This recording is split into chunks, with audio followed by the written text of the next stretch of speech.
morning shift. Anything could happen. Sudbury News Talk on the morning shift.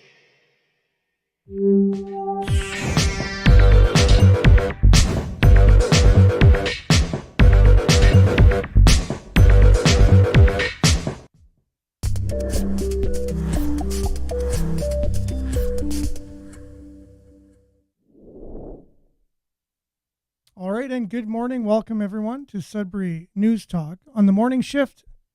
I'm AJ Walsh. We're live on CKLU 96.7 FM. We're also streaming at cklu.ca. Click on the Radio Player Canada app. You can listen to us that way. You can also download the same Radio Player Canada app and take us with you and listen to us anytime, anywhere on your favorite device. We're also streaming for now, I believe, hopefully, on Facebook.com/Sudbury News. We'll be talking more about that in the show. We'll be joined by Shane at about 7:45. Have him on for about a half an hour. We'll be discussing this, the day after, if you will, of Facebook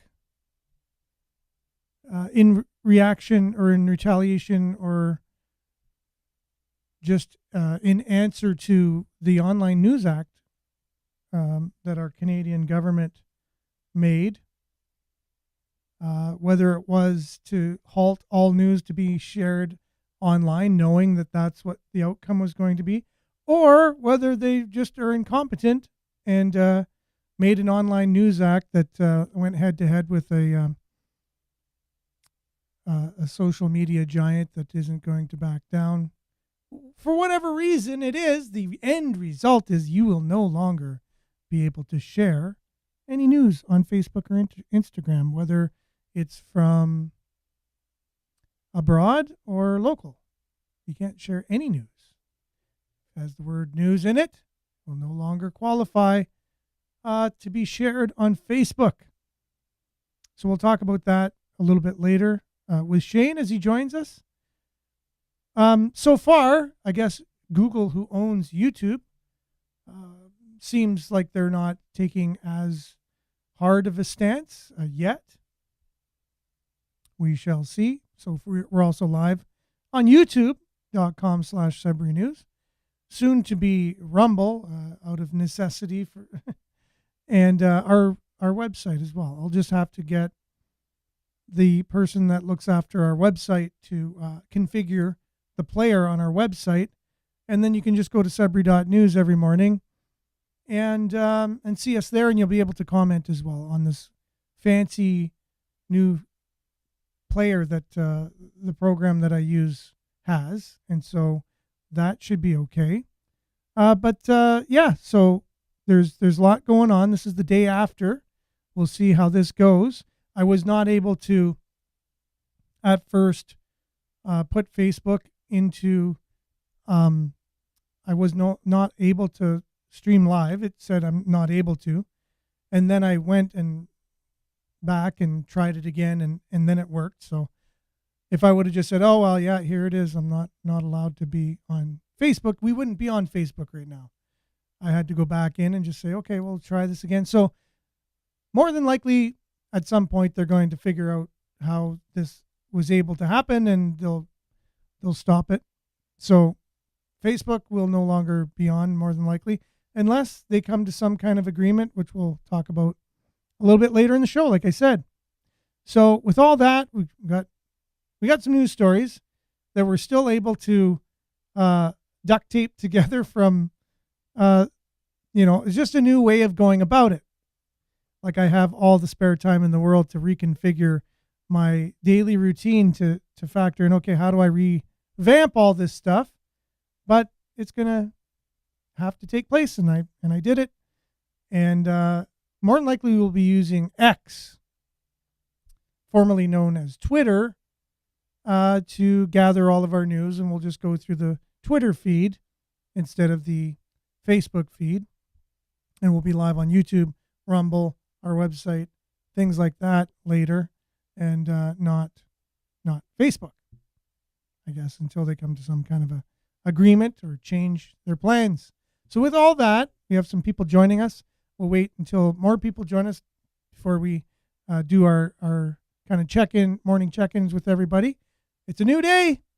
We'll see what happens. Let's check out the weather. We'll be back right after this.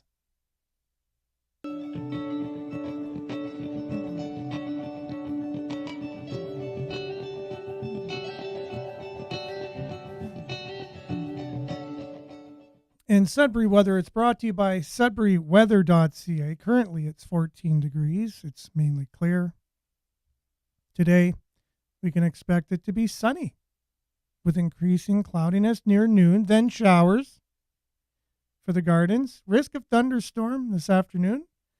Fog patches will be dissipating this morning. Wind 20 to 30 coming from the northwest. Gusting to 50, actually. High of 23, humidex 27, UV index 6 or high. Tonight, showers ending late this evening, then partly cloudy. Risk of another thunderstorm this evening. Low of 10. Thursday, which is tomorrow, increasing cloudiness early in the morning. 30% chance of showers in the afternoon with a risk of thunderstorm. Again, so this afternoon, this evening, and tomorrow afternoon, risk of thunderstorms. High of 21 tomorrow, and UV index 6 or high. Your long range, your 7-day forecast, is 30% chance of showers, 21 degrees tomorrow, and then mix of sun and cloud on Friday, high of 22. There was originally some rain predicted for Friday as well, but right now looks like just mix of sun and cloud, high of 22. Saturday, chance of showers, 60%, high of 20. Sunday, 23, mix of sun and cloud, 40% chance of showers Monday and Tuesday, 21 and 23 respectively. And your look at the satellite view taken at 3 a.m., so rather recent. You see those clouds rolling in from the northwest, making their way with some of that green activity. So the green represents rain activity or precipitation. And that's probably the chance of that getting here is the chance of thunder showers this afternoon. That's your Sudbury weather, brought to you by sudburyweather.ca. We'll be back with some morning check-ins, a little bit of news headlines, views on the news, and your comments, and much, much more right after this.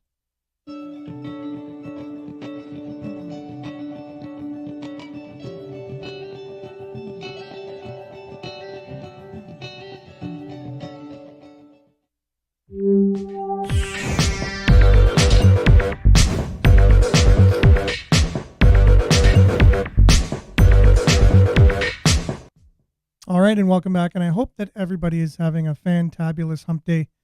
Wednesday, middle of the week, August the 9th, 2023.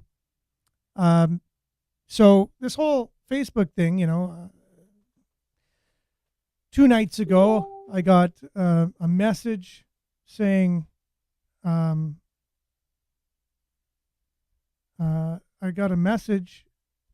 basically saying that someone wasn't able to access my news anymore.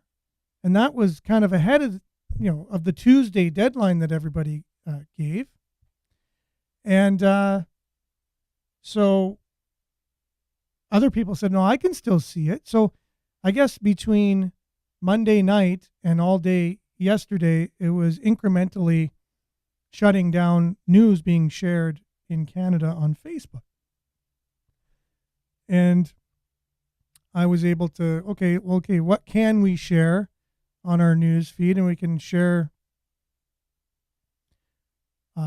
media releases directly from places like the Sudbury Police, which is interesting, right? So they don't deem that news. I guess once you take it, you talk about it, or you put a little spin on it with the label news, then it becomes news. But right from the horse's mouth, it's not news. Maybe I'll share a little bit of insight when Shane comes on in a little while. about 3 or 4 minutes into that, an idea that I had, that just news eventually is going to become just basically a platform where you can just share news releases from organizations, and the organizations themselves get to say what the news is because you can't question it. So the police it would be like a news wire where everyone would just put their press releases there, and that's the news. You just cut out the person asking all the questions, and all the organizations can just tell people exactly what they want. It just cuts out the middleman and the watchers on the tower, basically. I think that's the idea of our new world we're entering into in Canada. Canada is innovative with that, setting the stage, getting rid of journalism. Public skate from the Nickel City Roller Derby. So I was able to share that as well. So we're going to have maybe more community announcements, which is great, on your Sudbury news feed. Nothing wrong with that. And Sherry Lynn reached out to me wondering, what the heck are we going to do now that we can't share news? And I gave her a couple pointers, basically just going to different pages instead of sharing it, just copying and pasting into your own post. And that so far has worked. And we shared them. So if you're a member of any Valley East community, you can check them out, our Valley East communities. It's a private group, so you have to ask to join. And it's pretty cool. I've been kind of looking through it. They have a lot of, you can really keep on top of what's going on in the Valley East area with all of their posts and stuff. So it seems like Sherry Lynn's doing a fantabulous job there. And looks like we have Shane who'll be joining us here momentarily. So looking forward to him coming on. And then that's it. After that, it's this content isn't available in Canada. So there's Ghislaine. So she joins us on the show from time to time, commenting. She says, none of your links are available. And we'll read the exact quote from Facebook there. But first, a couple check-ins this morning, people joining us. I just want to make sure we have know who's on. So Judy, good morning. Thanks for joining us. Looks like you're on Facebook. So far, so good. We'll see if that continues or if it's kiboshed according to the Facebook definition of what this show is. Good morning. Censorship protects the narratives, not the truth. I would say so for sure. Because if you're a company and you just have a media release, that's your narrative you want to get out there. And if no one's questioning it, it's what it is. Morning, Vin. Hope you're having a great Wednesday. Rockin' the Rock in Little Current this weekend. Wow, thanks for that shout out. I would have missed that. Lots going on in the summer around the North Shore and Greater Sudbury. Rockin' the Rock, Little Current. Most of your Facebook posts are content not available to me. Have been for quite some time. Really? Wow. Yeah, that's interesting. Maurice, good morning. I guess they've been incrementally doing it for longer than what I thought. Mike, good morning. Friends, thanks for joining us. Yes, and Mike, I saw your post. I think they shared it on the Valley East Communities page that the 2-pad ice pad, the multi-rink there it looks like it's possibly going ahead. So that's some pretty cool news. Something that was started quite some years ago. So that's exciting. We'll share more on that on the show coming up in the future. But first, I just want to introduce you to our guest co-host today, Shane. He's been kind of on the show, per se, on the other side, checking in just like any one of you, and reached out to me. He has a journalism background, and I thought, well, that's great.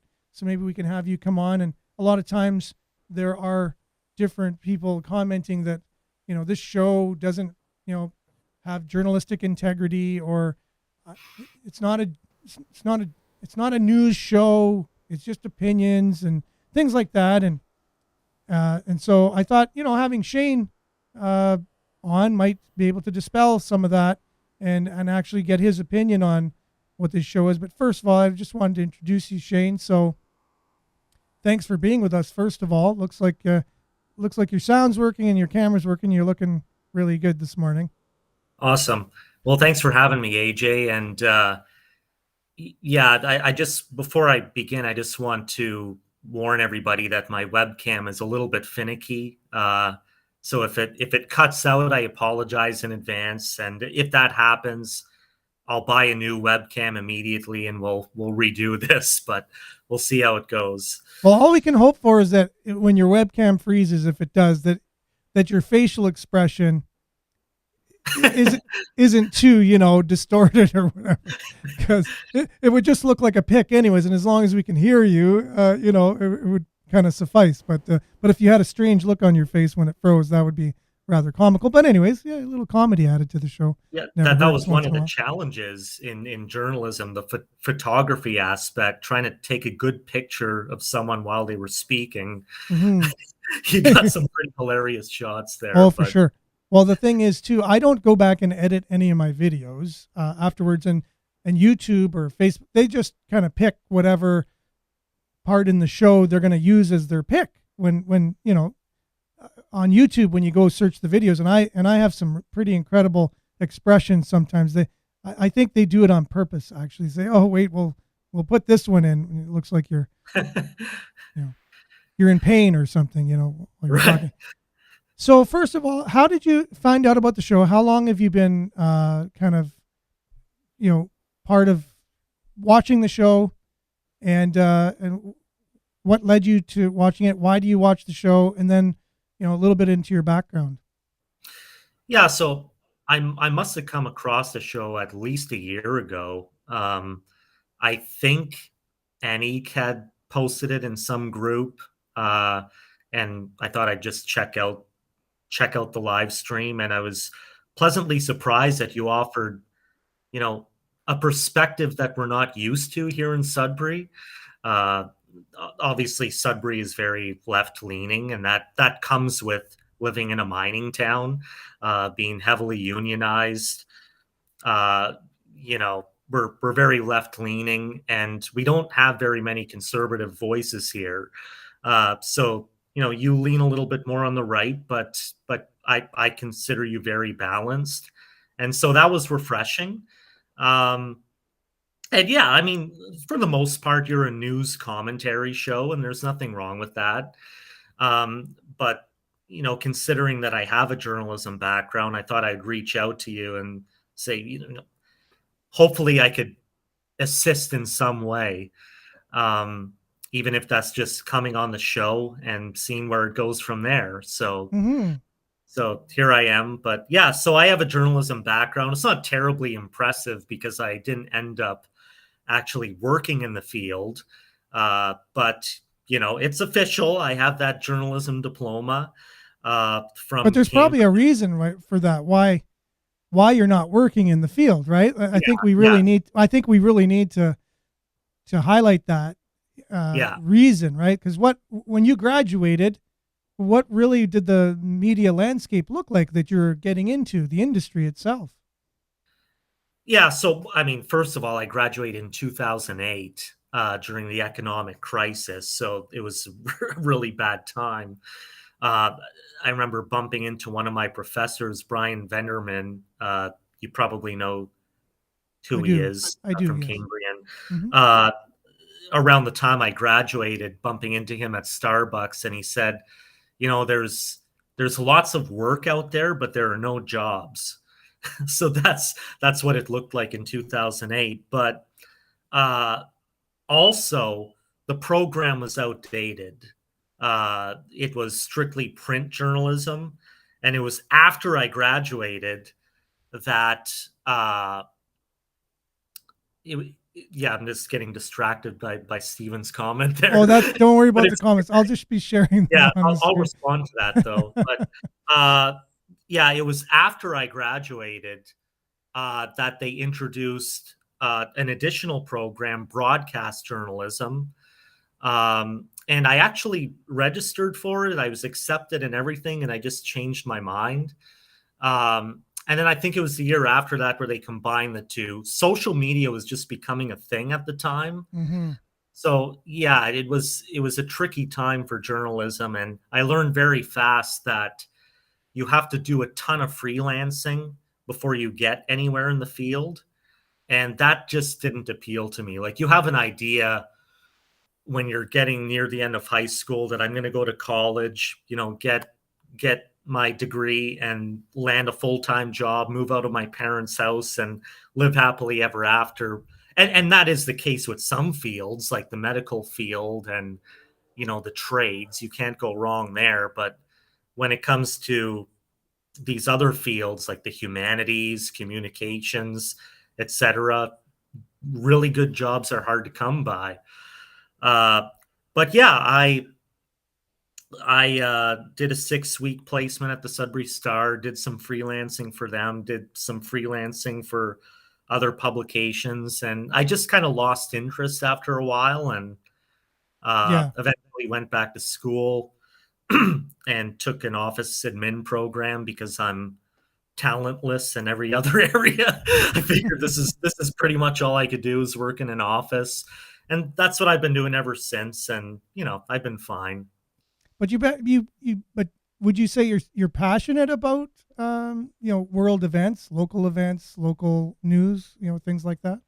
Yeah, I definitely still stay informed. And the other thing is, those skills were definitely transferable. Like, for example, I worked at an engineering firm for 3 years, and a huge part of that job involved editing and proofreading a variety of documents.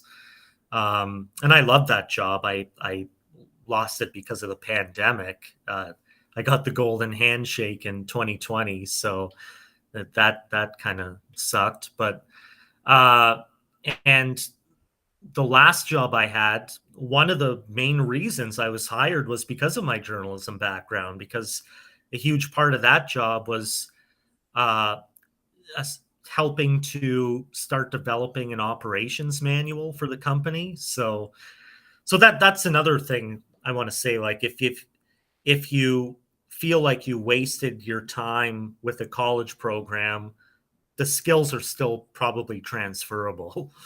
Yeah, there's exactly good point with that. And today, and I think it's been like this for a while.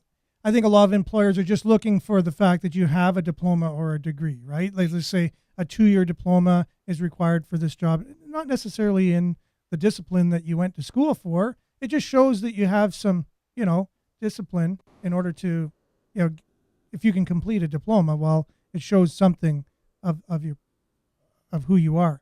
But Right. journalism is specific. Now, I took public relations, which you and I were talking before. There's a lot of overlap there. It's like two ends of the spectrum, and I mentioned it a little bit at the beginning. So you'll have public relations feeding, wanting their narrative to get out to the media, and then the media takes that narrative and then goes, "Wait a minute here. Right. Is it what you're saying? Like, let's just do some fact checking here." And because public relations, you are in charge of how a company looks, how a person is, their image, their persona, their brand in the community, in the world, like publicly. And you want that image you want to shape it for people. So public relations is really important to do that. Yeah. And the media is supposed to be I'm not buying that. I'm going to be checking into everything you're saying here and really fact checking that. Yeah, I remember in college, the journalism and PR departments used to playfully fight each other, and and my professor, like the department head, Bill Radunsky, brilliant man, by the way, and I don't think I've met a more balanced journalist in my life. Like, still to this day, I don't even know where he leans politically. And Wow, so that's amazing. yeah, for sure. And so, yeah, one time he said PR and ethics. That's an oxymoron. And what's funny is that I was also saying journalism and ethics at the time because I went in 2017. I started my public relations, uh, a 3 year. It was a 3 year advanced diploma, so I was there from 2017 2020, and news was changing quite a lot there, and a lot of it was starting to Yeah. get polarized with Donald Yeah. Trump being the president, and I saw a lot of just people on one side or the other, and I saw news taking a stand at this point. Now we had CNN on the left, Fox on the right, whereas I don't think it was that prominent earlier on. I think it was really showing its colors by the end that Yeah. these news journalists are actually partisan. They're actually saying they're on one side or the other. And Yeah. and I thought, wow, news isn't ethical anymore because news is supposed to be unbiased. And it looks like it's just either your biased news on one side or biased news on the other. And so but yet they were saying no, no, no, all news is unbiased. And I was like, wait a minute, do you ever leave the college? Yeah. Do you actually read the news or watch it these days? And I Yeah. thought the days are coming when it's going to be news is gone because there's no, once you start just going on one side or the other, people say, I have no need for you because the companies themselves will just tell us what they want and we'll have to listen to them and news will be gone, or one kind of news, a government news, which will be in line with the public relations people anyways. And it'll all just be the company comes out, oh, yeah, nothing to see here. And the news will be like, yeah, nothing to see here. And no one's going to be watching what's really going on. And I'm Right. seeing that more and more now. And now we have our federal government shutting down, well, a reaction by a giant social media platform is in reaction to a bill that we passed and an act that they're just stopping the sharing of news. So, wow, that's unprecedented. So, what do you Yeah. think about that?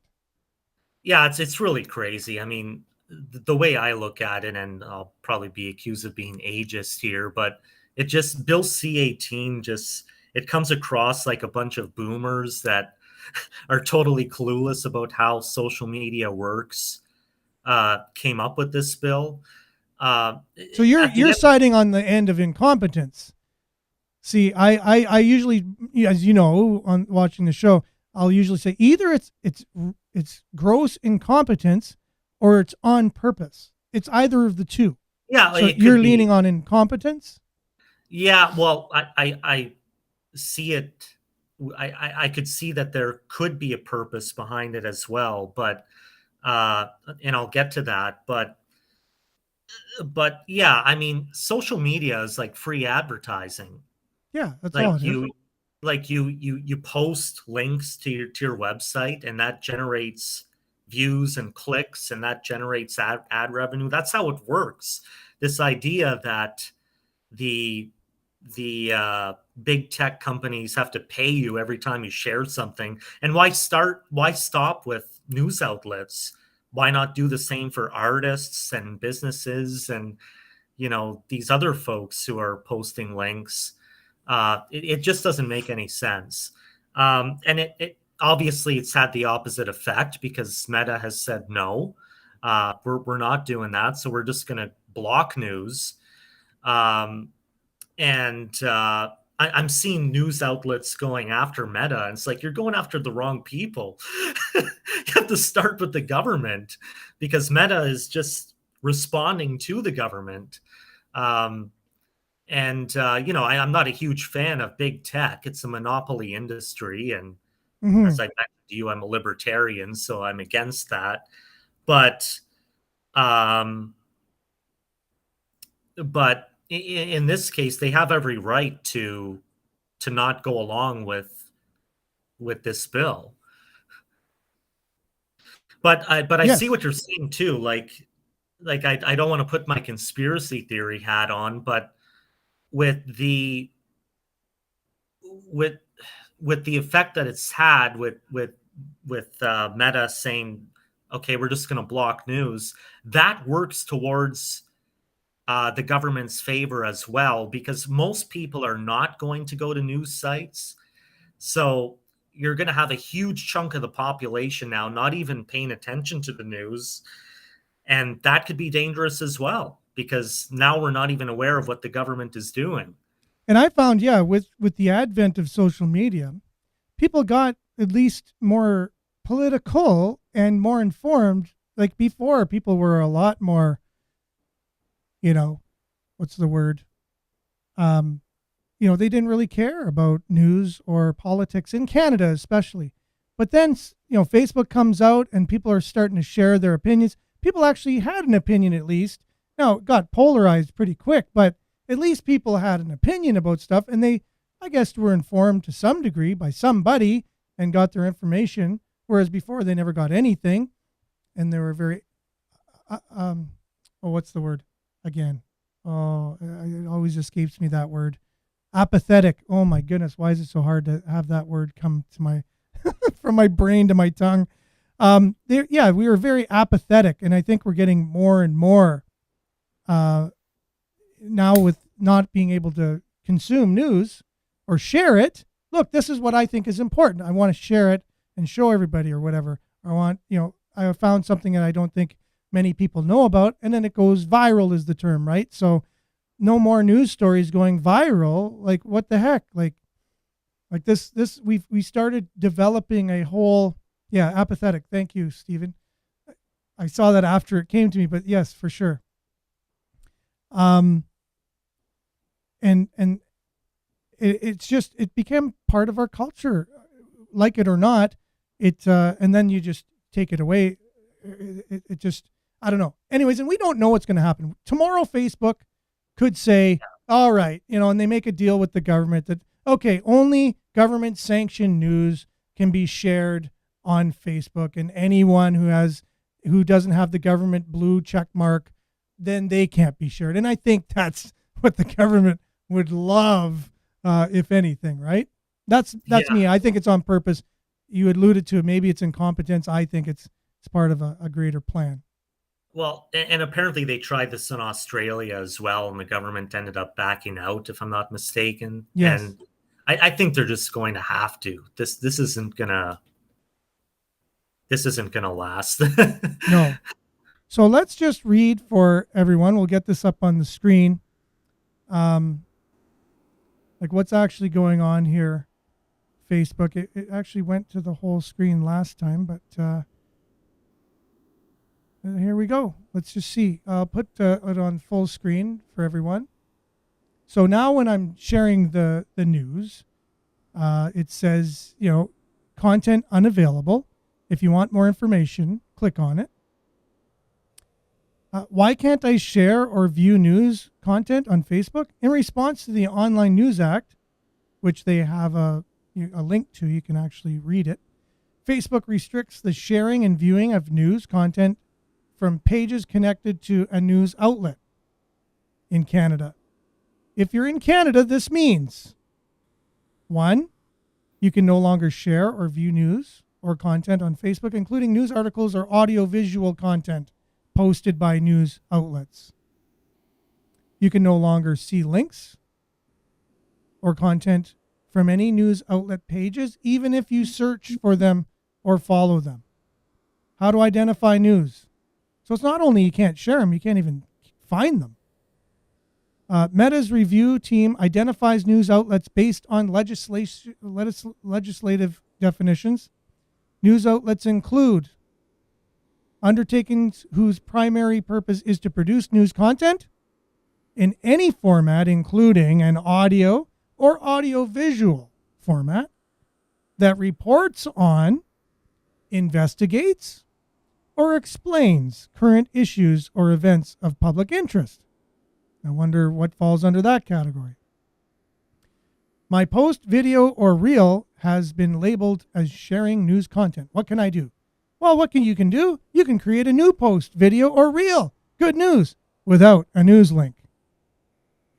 What does that do? Like, why are you sharing it in the first place? That's what I'm thinking. You can just create a new one without a news link or even talking about it, because then you'll be deemed explaining news, so then you'll be taking off as well. My content has been labeled as sharing news content. What can I do? Repost your comment without a news link. How do you even do that?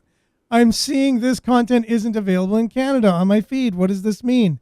this content is connected to a news outlet and is not available to people in Canada. So do you think you mentioned Australia and they were able to work through it, but do you think this is going to have more far-reaching effects to other countries after Canada? Well, I'm not aware of any other bills and any similar bills in any other countries. So we'll see. But I think they're going to see the effect that it's had in Canada and probably not go that route. Yeah, for sure. Now, Steven says Facebook backed out. Do you know what he might be referring to there? Backed out of what? I'm not sure what he's referring to there. Yeah, I don't know either. And also, you mentioned the idea of right-leaning news here in Sudbury. Yeah. He said that Sudbury Star is right-leaning, so we do have some local. Yeah, so Sun Media is known to be right-leaning. I would probably put them center-right at this point, but they do go along with some government narratives, so they're probably pretty close to the center at this point. But the other thing is, like, local media isn't highly political, like, compared to national media, because local issues don't heavily involve like social issues. We're mostly talking about, fiscal issues, economical issues. It's when you get to the national stage that the issues become more and more controversial and more divisive and polarizing. But still, for the most part, we don't have a lot of conservative voices here in Sudbury, that's what amazes me about, you come along and there are some folks who just seem like utterly shocked that, like, how dare there be a conservative voice in Sudbury? It's like, how many are there?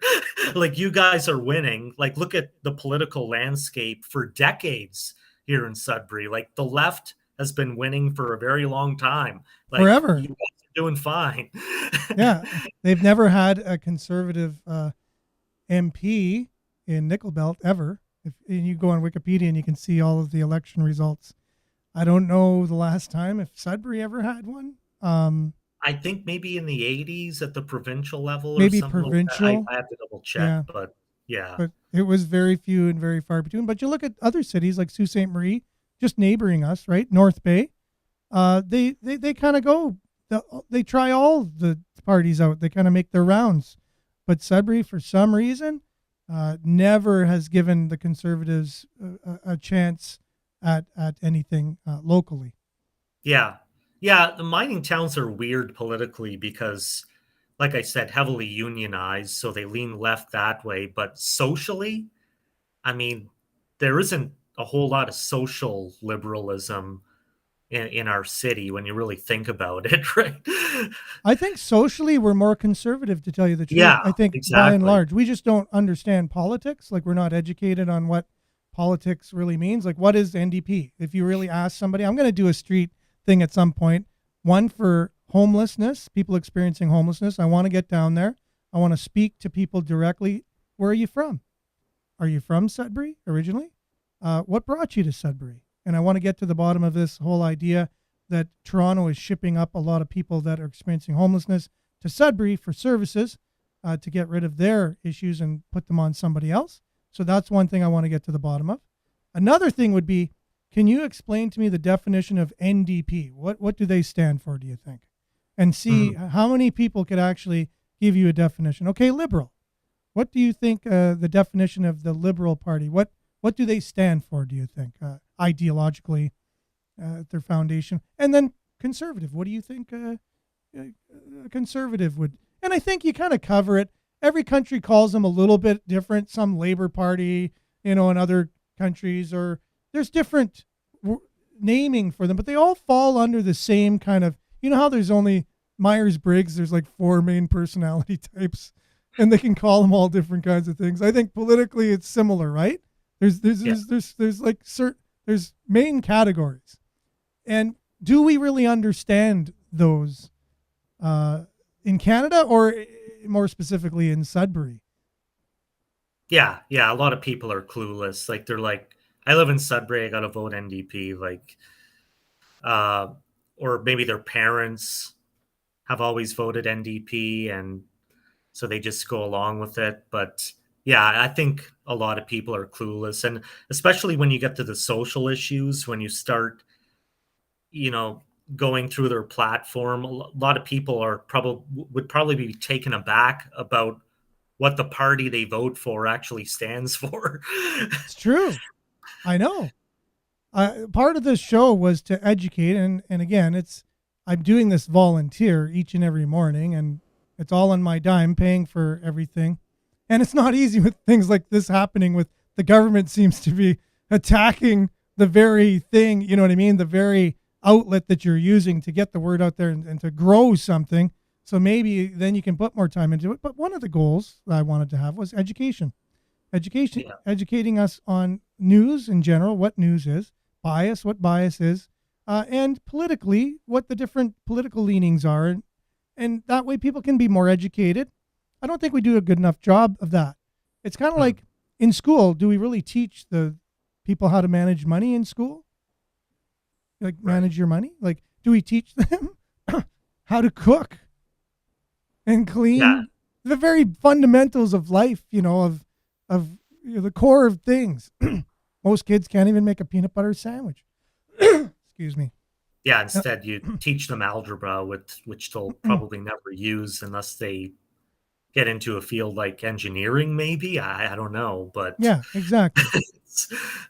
So Yeah. and so that was one of the things we wanted to do was talk about what they all are, and Sudbury, I think, like you say, Sudbury, I think socially is more of a conservative. Yeah, more than likely, if Yeah. you talk to people and ask what their views are, Mm-hmm. yeah, Now I know Stephen, I can't help it. I know a lot of other comments. Miles saying Timmins is very similar to Sudbury because, like you said, mining town. I think the mining aspect could, the heavy unionized aspect of things. But Stephen's saying that he's conservative. Oh, I'm just not conservative. He is not just conservative. I am conservative. So Stephen's saying he's conservative. Mr. Walsh is very conspiratorial and far right wing socially. well, I'd love to see one example of that because I haven't seen that. Really? Okay. I don't Like mind Yeah. far right is pro-authoritarian. So let's see an example of that. No, like I'm like not. like do you do you believe in Christian nationalism or something like that? No, no. I believe in small governments. The smaller, the Yeah, there better. you go. Set the tone. Like, give us the rules and let us play by them. And there's laws if anyone breaks them, and you have to abide by the law. Pretty simple. I don't think there's any much more than that. I like the freedom. Stay out of my life kind of thing as much as possible. Yeah. And that would mean less taxes because then you don't have as many people to pay to look over me and police me all the time and everything I do, and then there's more money for me to do things, and then everyone can prosper more with that kind of model, and it's like organic, society. That's the way I look at it. So I guess in that terminology, I definitely wouldn't be far left. Andrea is saying, but math is important for budgeting, something most people don't know how to do. Yeah, I would say, like you mentioned, algebra, but I think if we were learning things in school, some of the more basic things we're putting aside, right? Yeah. In even knowing what government is and the different forms of it. Like, were you ever taught that in school? Yeah, we did take civics, but I wasn't interested at the time, so I don't really remember a whole lot. But I want to touch on, I think it was Vin's comment about how liberalism of the 80s is not the liberalism of today. Correct. And that really explains why folks like Stephen consider conservatives and libertarians far right, because uh, people today consider like classical liberals conservative, basically. So Hmm. everything's been pushed to one side. It doesn't make a whole lot of sense. And now you have, the more classical liberals like Bill Maher and Joe Rogan, if you could call him classical liberal, but people on the left who even 5 years ago I never would have thought would be siding with us, and now they are on many issues. Hmm. It's really bizarre. And it's weird that you even say like siding, like everyone's got to take a side. It's, do- Yeah, isn't that incredible that we live in a society where you have to take a side in a way though, and be in a camp and be part of a tribe, let's say. Isn't yeah, that, to me, it goes back to that whole divide and conquer kind of idea. yeah. Like there was a time to differ on fiscal issues or whatever, but all believed in freedom. Yeah. And yeah, the times have changed. Yeah. We all have different ideas of like fundamental things of, just who we are as people, like even just coming down to humanity, like who we are, like what does that mean? Remember the lady that was being questioned in the United States for the Supreme Court was asked to define a woman, what a woman is, and she said, I can't. I'm not a biologist. Like that's where we're at. Yeah. Like that's what I mean. That's like how polarized we're getting. We can't even define who we are. And once you get to that point, wow, total confusion at the core. Right. Anyway, so I look at it as that's done on purpose by nefarious people as a war tactic, divide and conquer. But anyways, I know our time. If you wanted to, yes, I got to get Shane, going. you got to earn a living, my friend. Yeah, one of those things. Works. That's right. But thanks for being on. I think it was a great discussion we had. Thank you. It was very informative. You do have an interesting background that lends itself well to this show, and looking forward to have you. Are you able to come on next Wednesday as well? We'll see. Oh, we'll see. Okay. That's up to you then. If you want to come on, you're more than welcome. For sure. Okay. Well, thanks, Shane. Thanks for having me again, and take care. Thanks. You too, man. Ciao. That was Shane. He's been on the other side commenting, since almost the beginning of the show. And we're thankful to have him today. And lots going on in terms of comments. I was only able to get to a few of them, so I apologize for that.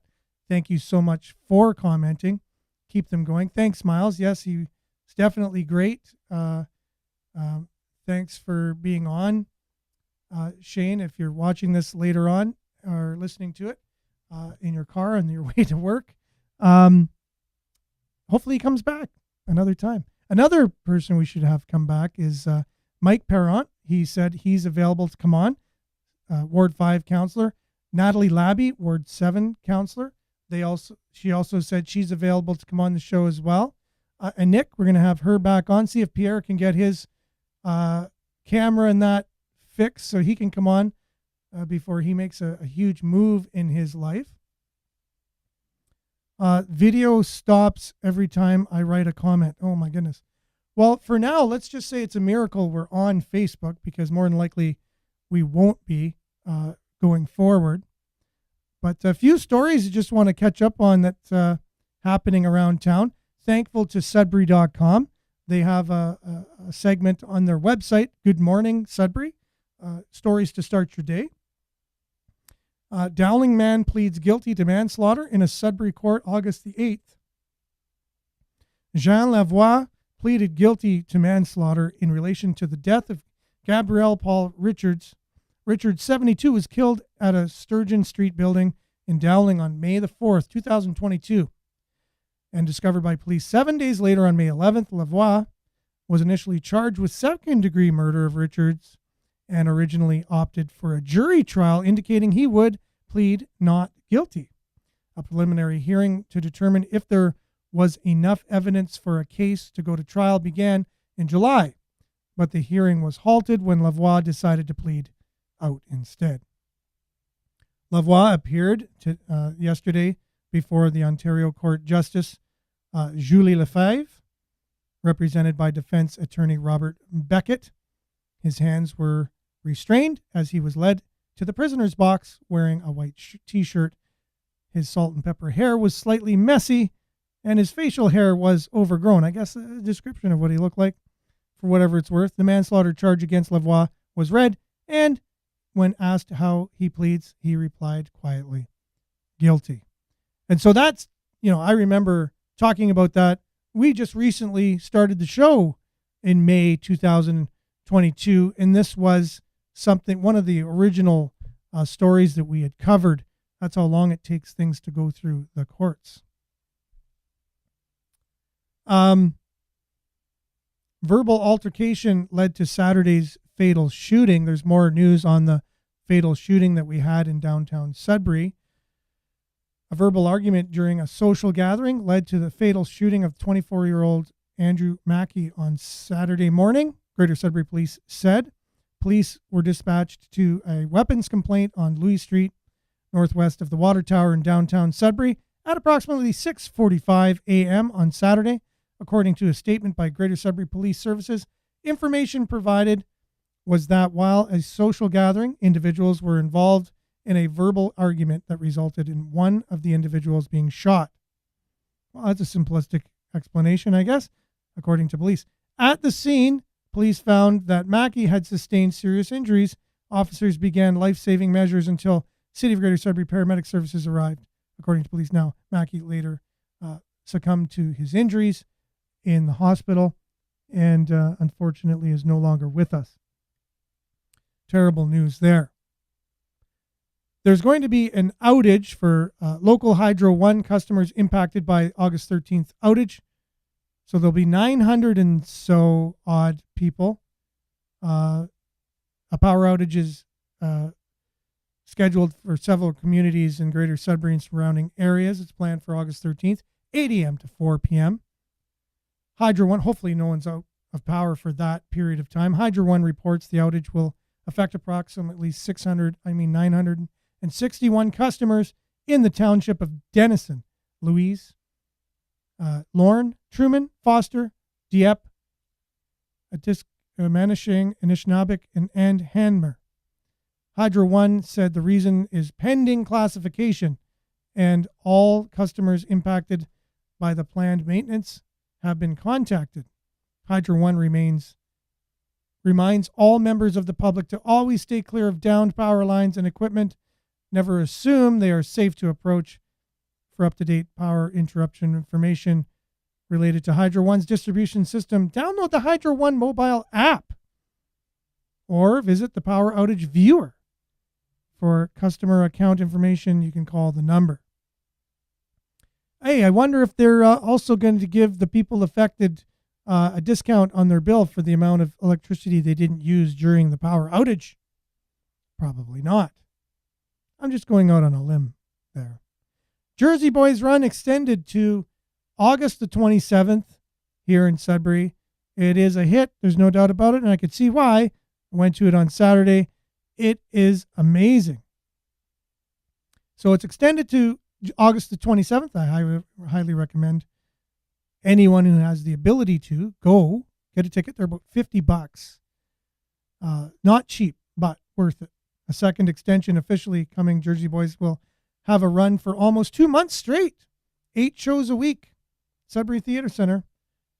A press release said the show officially became the longest running show in Sudbury's history last week. This comes after the success of Elf, the musical, Joseph and the Amazing Technicolor Dreamcoat, and Jersey Boys. The theater companies said 1 year after joining together as presenting partners, Yes Theatre and Sudbury Theatre Center have hit a whopping $1 million in ticket sales. Jersey Boys tells the rags to riches story of rock and roll Hall of Famers and legends, Frankie Valli and the Four Seasons. The show features iconic chart toppers such as Sherry, Walk Like a Man, and much more. Can't Take My Eyes Off You. That's the one that you may remember and might not have realized that it was the Four Seasons. or Frankie Valli for that matter. And Frankie Valli, you might remember him from Grease. Grease is the word, he sings the song Grease, written by the Bee Gees. I don't know if you knew that or not. Grease, written by the Bee Gees, sang and part of the movie and on the soundtrack by Frankie Valli. And he's in the movie too. It's kind of neat.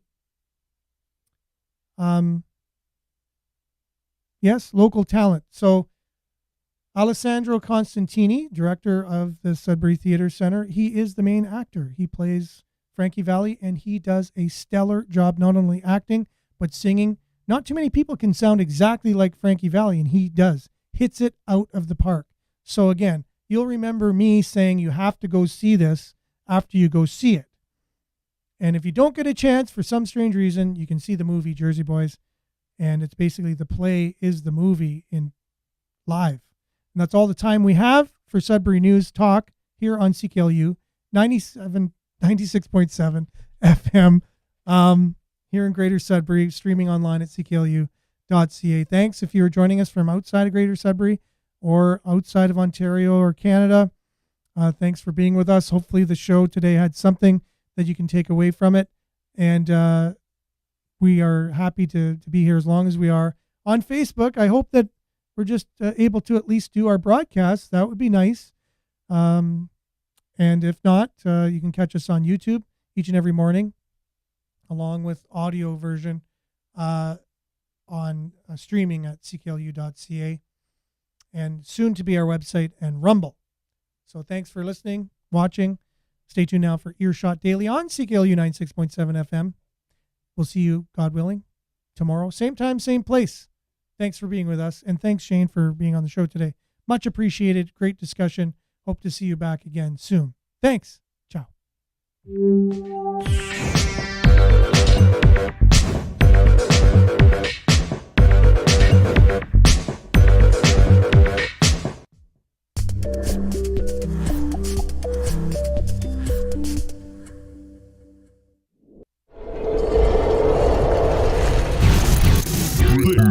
This is Sudbury News Talk on the morning shift.